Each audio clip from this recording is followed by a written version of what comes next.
Une femme noire est expulsée d'une concession, puis arrive le Rolls-Royce de son mari milliardaire. Elle est entrée, seule, dans cet endroit où rien n'est laissé au hasard. Pas sa robe, pas son regard, pas même sa peau. En quelques secondes, tous les regards se sont tournés vers elle. Et dans ce silence, quelque chose s'est brisé. Ce qui s'est passé ensuite a bouleversé des centaines de milliers de personnes. Une histoire d'humiliation, de silence, d'un secret trop grand pour rester caché, et d'un amour qu'on n'aurait jamais imaginé. Préparez-vous à une histoire qui va vous hanter longtemps après la dernière phrase. Abonnez-vous à la chaîne, laissez un like, et dites-nous en commentaire d'où vous regardez cette histoire bouleversante. Un samedi matin glacial balayait les pavés brillants de l'avenue Montaigne. Les vitrines miroitaient sous un ciel pâle, et les voitures de luxe semblaient figées dans le temps, comme des trophées d'un monde inaccessible. C'est dans ce décor figé que Malia Diakité apparut, silhouette droite, démarche discrète mais déterminée. Elle portait un manteau beige usé, dont les manches légèrement effilochées trahissaient une vie modeste. Ses bottines noires,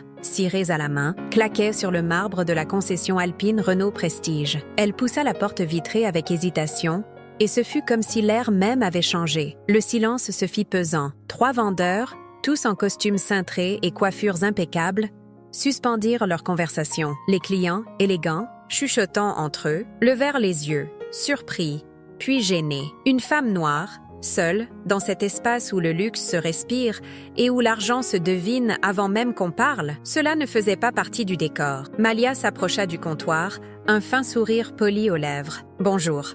Je souhaiterais voir le modèle Alpine A110 Tour de France. C'est pour un cadeau, » dit-elle d'une voix douce mais assurée. Le plus jeune vendeur, Hugo, selon son badge, la dévisagea un instant avant de répondre, sans cacher sa condescendance. « Vous êtes certaine d'être au bon endroit, madame ?» Un autre vendeur, plus âgé, s'approcha aussitôt, jetant un regard rapide à ses chaussures, puis à ses mains gantées. « Le modèle que vous demandez est réservé. Sur rendez-vous uniquement, » dit-il sèchement. « Je peux attendre. J'ai un chèque, » murmura Malia en sortant une enveloppe de son sac. Mais déjà, un vigile s'avançait. Il ne dit rien. Son simple regard suffisait. « Madame, s'il vous plaît, vous allez devoir quitter les lieux. »« Mais je... » »« Pourquoi ? Je ne fais que demander. » Elle n'eut pas le temps de finir. On l'accompagna gentiment vers la sortie, comme on évacue un trouble fait. Les clients détournèrent le regard. Une femme sortit discrètement son téléphone pour filmer. Une bourrasque glaciale l'accueillit dehors. Malia cligna des yeux, les joues brûlantes de honte. Elle resta là, droite malgré tout, l'enveloppe toujours en main. Et soudain, un bruit sourd, le vrombissement d'un moteur. Un Rolls-Royce Phantom noir,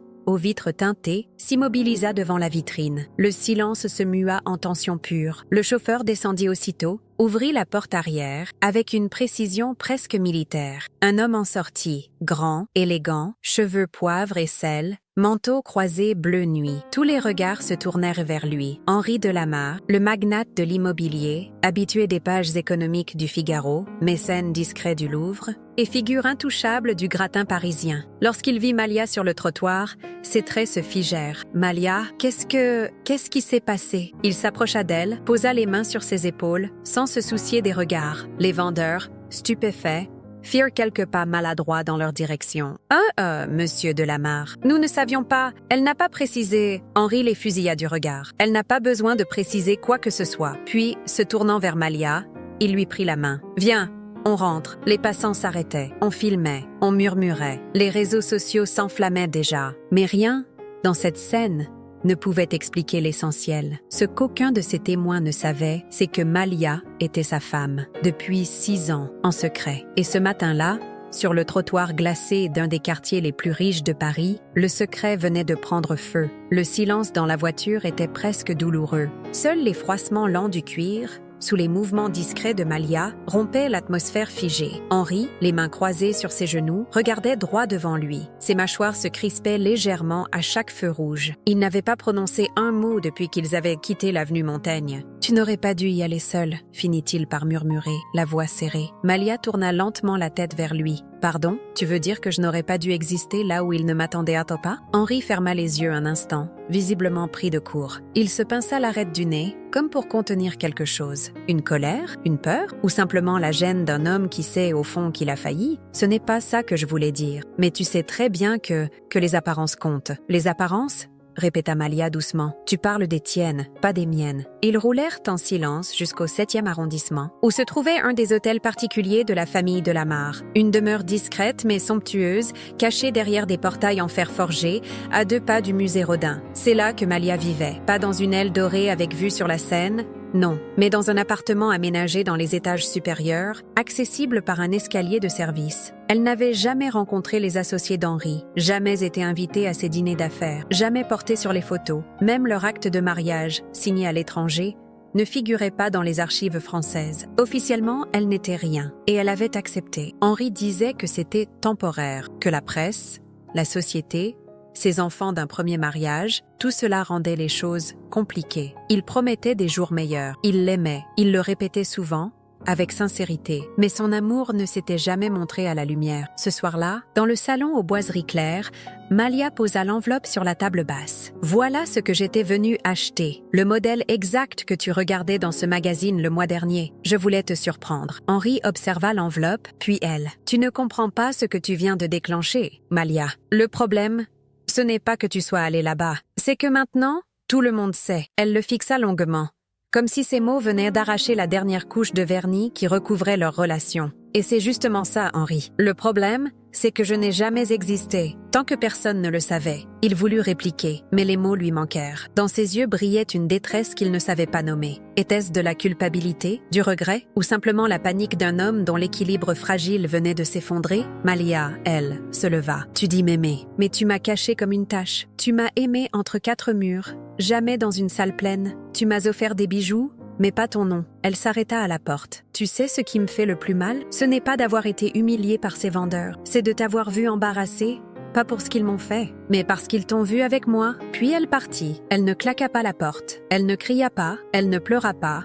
Et c'était ça, le plus terrifiant. Dans la nuit parisienne, les notifications explosaient sur les téléphones. Des hashtags apparaissaient, des débats s'enflammaient. Certains soutenaient la femme du Rolls-Royce. D'autres y voyaient une manipulatrice, une intrigante. Mais personne ne savait encore la vérité. Pas même Henri, car Malia portait un secret que même lui ignorait. Un secret qui, bientôt, allait faire s'effondrer tout ce qu'il croyait contrôler. Le lendemain matin, Paris s'éveilla sous une pluie fine et obstinée. Les journaux en ligne avaient déjà titré l'histoire de la femme noire chassée d'une concession de luxe, révélée quelques heures plus tard comme l'épouse cachée d'un des hommes les plus puissants de France. Les forums bourdonnaient, les débats fusaient sur les plateaux télévisés matinaux. On parlait d'un scandale racial, d'un privilège blanc silencieux, et même d'un nouveau Dreyfus conjugal. Henri, lui, n'avait pas dormi. Il tournait en rond dans son bureau, les yeux rougis, une cigarette à moitié consumée entre les doigts. Il avait reçu une centaine d'appels. 3 de ses partenaires financiers avaient suspendu leurs engagements. Et surtout, il avait vu, sur tous les écrans, le regard de Malia, ce regard qu'il ne reconnaissait plus. Il prit son téléphone et appela. 1 fois, 2 fois, messagerie. Alors, en désespoir de cause, il fit envoyer un bouquet extravagant de pivoine blanche, ses préférés, avec une carte griffonnée à la hâte. « Je t'en supplie, viens, on doit parler. H. » Malia reçut les fleurs, mais les laissa sur le palier de l'appartement. Elle s'enferma dans le silence, ne sortant que pour ses promenades du matin dans le parc Montsouris, un carnet toujours glissé dans son sac. Dans ce carnet, elle écrivait. Pas des poèmes, pas des confessions, des souvenirs, des vérités, des moments invisibles, les anniversaires passés seuls, les photos effacées de son téléphone, pour ne pas risquer un leak, les dîners où elle avait préparé un festin sans pouvoir s'asseoir à table avec les invités. Elle écrivait aussi ce qu'elle n'avait jamais osé dire à Henri, ce qu'elle avait eu pendant toutes ces années, par loyauté, par amour, par peur de le perdre. Dans un tiroir de sa commode, il y avait une enveloppe scellée, vieille de presque 5 ans. À l'intérieur, une photo, 2 petits chaussons blancs, un test de grossesse daté et une lettre, écrite à l'encre bleue, où elle disait « Je ne t'en ai rien dit, tu avais déjà tant à cacher ». Elle avait perdu le bébé à 7 mois, une nuit seule, dans une clinique de banlieue, parce que Henri était en voyage d'affaires avec le ministre du Logement. Elle n'avait jamais pleuré autant de silence. Et depuis ce jour, quelque chose en elle s'était figé. Mais maintenant, cette douleur dormante s'éveillait. Au même moment, dans un salon feutré du 8e arrondissement, le directeur de communication d'Henri proposait des solutions. Une apparition publique avec elle, une déclaration conjointe, un reportage dans Paris Match. Il faut contrôler la narration, Henri, avant que quelqu'un d'autre le fasse. Mais Henri resta muet. Ce n'était pas l'image qu'il fallait réparer. C'était ce pacte sale et honteux qu'il avait imposé à la femme qu'il disait aimer. Un pacte de silence, d'effacement, de sacrifice. Et maintenant, il sentait que ce pacte était sur le point d'exploser. Parce que Malia écrivait, et quand une femme blessée commence à écrire, ce n'est pas une lettre qu'elle envoie, c'est un séisme. Au fond de lui, Henri le savait. Elle ne reviendrait pas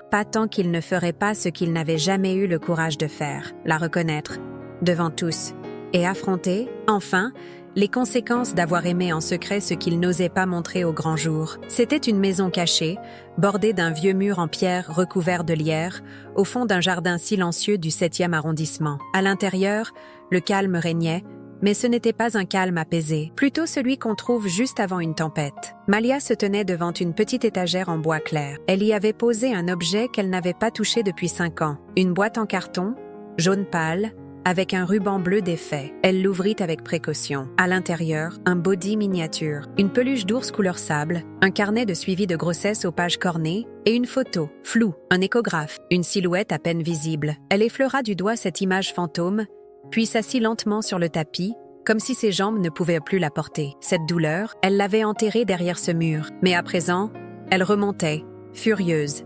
brûlante. La perte de l'enfant, le vide, le silence dans la chambre vide qu'elle n'avait jamais osé aménager. Henri n'avait jamais su, il n'avait jamais demandé, et elle n'avait jamais eu la force de le lui dire, parce qu'elle savait que, même ce chagrin-là, il aurait fallu le vivre en secret. Dehors, la presse commençait à se regrouper devant les portails. Des photographes, des reporters, certains voulaient une interview, d'autres, un cliché. Malia ne voulait rien, ni gloire, ni vengeance. Mais quelque chose avait changé en elle. Elle ne voulait plus se taire. Le carnet dans lequel elle écrivait depuis plusieurs jours était presque rempli. Ce n'était pas un journal. C'était un témoignage. Elle y racontait tout. L'amour interdit, le pacte du silence, la honte masquée par des cadeaux, la fausse liberté camouflée sous le luxe. Elle y écrivait comme on se sauve. Ce jour-là, elle prit une décision. Elle ouvrit son ordinateur et écrivit un mail à une maison d'édition indépendante, dirigée par une femme qu'elle admirait, Claire Brunet, connue pour publier des voix étouffées, des femmes invisibles, des histoires qu'on ne lit pas dans les journaux. Objet du mail, manuscrit, l'épouse que personne ne voit. Elle attacha son fichier, ajouta une lettre de présentation simple et sincère. Puis elle resta immobile, le doigt suspendu au-dessus de la touche « Envoyer ». Une voix intérieure, celle qui avait appris à se taire depuis des années, criait « Tu vas tout perdre », mais une autre, plus calme, plus neuve, murmurait « Tu vas enfin te retrouver ». Elle appuya « Envoyer ». Le soir, en arrosant ses plantes sur le petit balcon, elle entendit des voix dans la rue. « C'est ici qu'elle habite. Il paraît que c'est une femme incroyable. » Elle se retourna, sans peur, et pour la première fois depuis longtemps, elle n'avait plus honte d'être vue. Dans le bureau d'Henri, pendant ce temps, son attaché de presse, livide, lui tendait une tablette. « Vous devez voir ça », murmura-t-il. Sur l'écran, un extrait du manuscrit circulait déjà sur un blog féministe. Il avait fuité, le titre en majuscule « Je suis celle qu'il aimait dans l'ombre ». Henri s'écroula dans son fauteuil. Il comprenait enfin que Malia n'était plus dans le jardin, derrière les murs. Elle était dehors, en plein jour, et il ne savait plus comment la rejoindre. La publication clandestine du manuscrit provoqua un raz-de-marée inattendu. Ce qui n'était au départ qu'un billet sur un blog militant se transforma en cri national. Les réseaux sociaux s'enflammèrent. On partageait des extraits de l'épouse que personne ne voit. On citait ces phrases comme des aphorismes. Le passage qui revenait le plus, ce n'est pas l'indifférence qui tue l'amour, c'est l'invisibilité. Le nom de Malia n'y figurait pas, mais ceux qui savaient, savaient. Henri, surtout, n'avait aucun doute. Chaque mot lui renvoyait son propre reflet. Tordu, honteux, lâche. Il tenta de la joindre à nouveau, 1 fois, 10 fois. Il envoya des lettres manuscrites, des bouquets, des livres annotés, mais tout revenait, intact. Un soir, il se rendit même devant sa résidence à Montsouris. Il resta des heures dans sa voiture, fixant la fenêtre éclairée de l'étage. Il ne monta pas, il ne s'autorisa pas cette intrusion, car dans le regard de Malia, dans ce refus silencieux, il sentait une frontière nouvelle. Elle n'était plus à conquérir, ni à retenir. Elle était à elle. Mais Henri, pour la première fois, comprit qu'il ne pouvait plus garder son image intacte en détruisant celle des autres. Il accepta une interview exclusive avec Le Monde, à condition que rien ne soit coupé ni modifié. Le titre parut en une. « J'ai aimé une femme que je n'ai jamais eu le courage d'aimer en public ». Il parla du mariage secret, du choix qu'il avait imposé à Malia, de la peur de perdre ses parts, son empire, ses appuis politiques. Mais il parla aussi de son admiration pour elle, de sa grâce, de son intelligence, de sa lumière. Il conclut: « Je croyais la protéger, mais c'est moi qui avais besoin de protection, d'elle. » Les réactions furent vives, violentes parfois. Certains le traitèrent d'hypocrite, de manipulateur. D'autres y virent un acte de contrition. Mais pour Malia, ce n'était ni pardon, ni catharsis. C'était trop tard. Elle avait envoyé son manuscrit à Claire Brunet, qui avait immédiatement accepté de le publier en format poche, sous le titre « La femme effacée », et le lancement allait avoir lieu dans un lieu symbolique, la bibliothèque Marguerite Durand, à Paris, un espace dédié à l'histoire des femmes. Claire insista pour que Malia lise un extrait en public. « Je t'en supplie, dit-elle, ta voix est plus forte que leur silence. » Malia hésita longtemps, mais à l'aube du jour prévu, elle se leva sans réveil, enfila un manteau simple, noua ses cheveux en chignon serré et prit le métro. Pas de voiture, pas de chauffeur, pas de paraître. Elle voulait marcher dans Paris en tant que femme libre. Quand elle arriva, la salle était pleine. Des femmes de toutes origines, des étudiants, des journalistes. Personne ne savait exactement à quoi elle ressemblait. Et lorsqu'elle monta sur l'estrade, un murmure parcourut la salle. Elle ouvrit son livre, posa une main sur son cœur et lut: « Il m'a aimée en secret, mais je ne suis pas un secret. Je suis une histoire, une vérité, un battement, et je suis fatiguée de battre pour deux. » Le silence qui suivit était dense, chargé, sacré. Puis, des applaudissements. D'abord timides, puis debout. Henri, lui, regardait la retransmission sur son ordinateur. Il était seul, et dans ses yeux, pour la première fois, il y avait de la fierté et des larmes. Mais Malia n'avait pas lu pour lui. Elle avait lu pour toutes celles qu'on regarde sans voir, pour toutes celles qu'on aime, à condition qu'elles restent invisibles. 3 semaines s'étaient écoulées depuis la lecture publique. Le livre de Malia, La femme effacée, trônait en vitrine des librairies du quartier latin, entre Simone de Beauvoir et Annie Ernaux. Des débats s'organisaient dans les universités, des articles fleurissaient dans Libé, Télérama, l'Obs. On parlait d'elle comme d'un phénomène littéraire, d'une voix essentielle dans le paysage post-colonial français. Mais pour Malia, tout ce bruit n'avait pas remplacé le silence intime qu'elle portait encore en elle. Elle continuait ses promenades, ses ateliers d'écriture avec des femmes migrantes à Belleville, ses lectures du soir dans un café discret de la rue Mouffetard. Elle répondait aux lettres de lectrices, refusait toutes les invitations télévisées. Elle vivait, simplement, jusqu'à ce matin-là, dans sa boîte aux lettres, parmi les factures et les prospectus, une enveloppe d'un blanc pur, sans timbre, ni adresse, juste son prénom, calligraphié à l'ancienne, Malia. Elle la retourna dans ses mains. Elle savait d'où elle venait. Elle connaissait cette écriture, un peu raide, presque trop parfaite. Elle hésita, puis l'ouvrit. À l'intérieur, une lettre manuscrite et une photo. Sur la photo, Henri, assis sur un banc en bois, le même banc où ils s'étaient rencontrés des années plus tôt, dans les jardins du musée Rodin. Il avait l'air vieilli, fatigué, le regard tourné vers le vide, les mains croisées. Au dos de la photo, une simple phrase: « Je suis là tous les mardis à 18h, juste au cas où. » La lettre, elle, était longue. Une confession plus qu'une déclaration. Henri y parlait de son enfance, de la honte transmise comme un héritage, de ses peurs. Il n'excusait rien.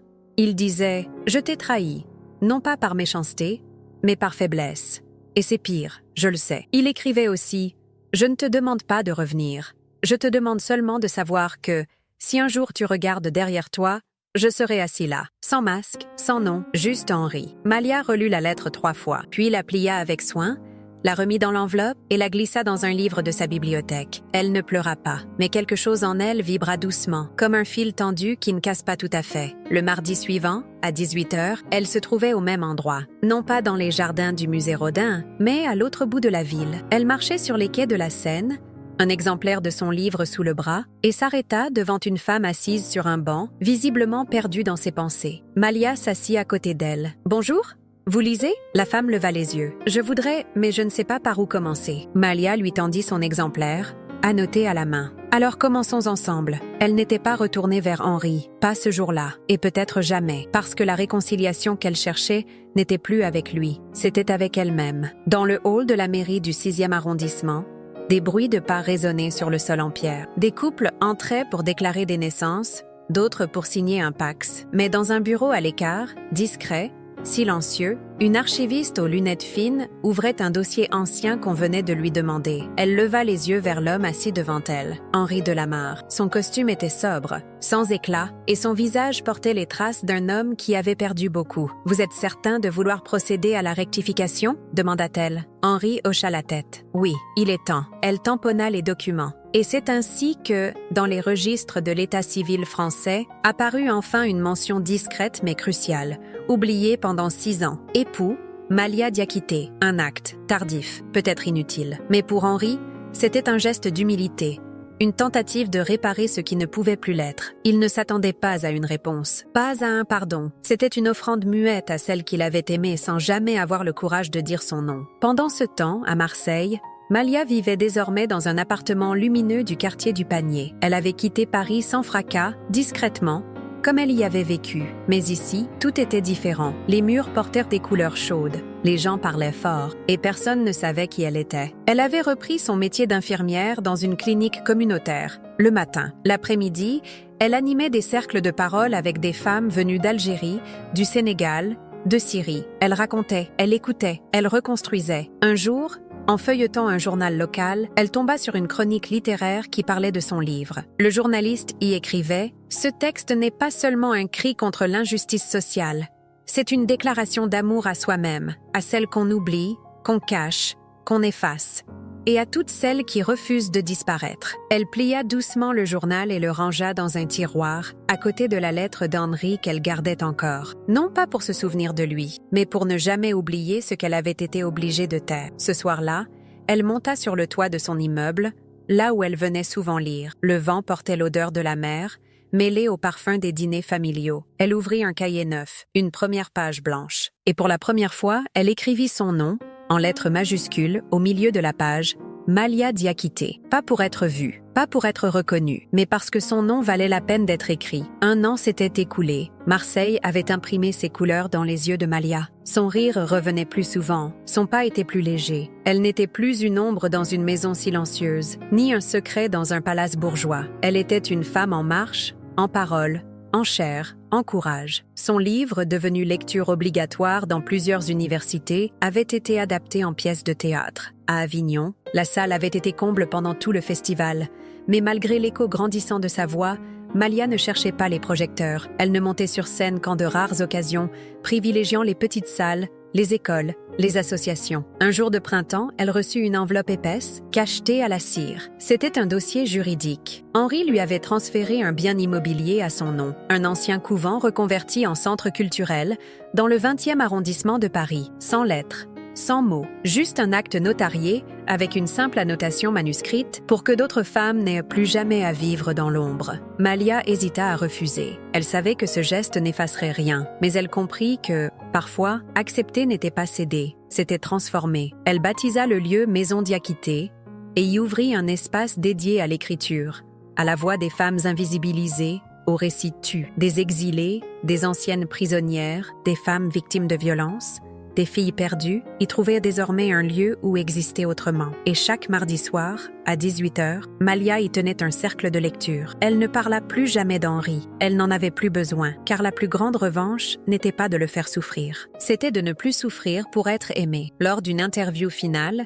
qu'elle accepta à contre-cœur pour un documentaire, on lui demanda « Si vous pouviez revenir en arrière, referiez-vous les choses différemment ?» Elle réfléchit longuement. « Non, parce que c'est dans les silences qu'on m'a imposé que j'ai trouvé ma voix. » Et elle ajouta, en regardant la caméra droit dans les yeux, « On ne m'a pas vue. Alors j'ai appris à me regarder. Et c'est là que j'ai commencé à vivre. » Puis elle se leva, laissant derrière elle une salle muette, les yeux brillants, les cœurs en tremblement. La femme qu'on avait humiliée, effacée, reléguée aux marges, était devenue inoubliable, et au fond de la France qui écoutait son histoire, des milliers d'autres femmes se redressèrent, en silence, mais debout. Et vous, qu'auriez-vous fait à sa place? Auriez-vous accepté de vivre dans l'ombre, au nom de l'amour? Ou auriez-vous crié plus tôt, risquant de tout perdre pour enfin être vu? Cette histoire n'est pas seulement celle de Malia, c'est celle de toutes les femmes qu'on aime en silence, qu'on respecte en cachette, qu'on efface avec des sourires polis. Parfois, aimer ne suffit pas. Il faut aussi avoir le courage d'aimer à haute voix, face au monde. Car le vrai amour ne se cache pas. Il élève, il libère, il expose. Et la dignité, la vraie dignité, c'est d'exister pleinement,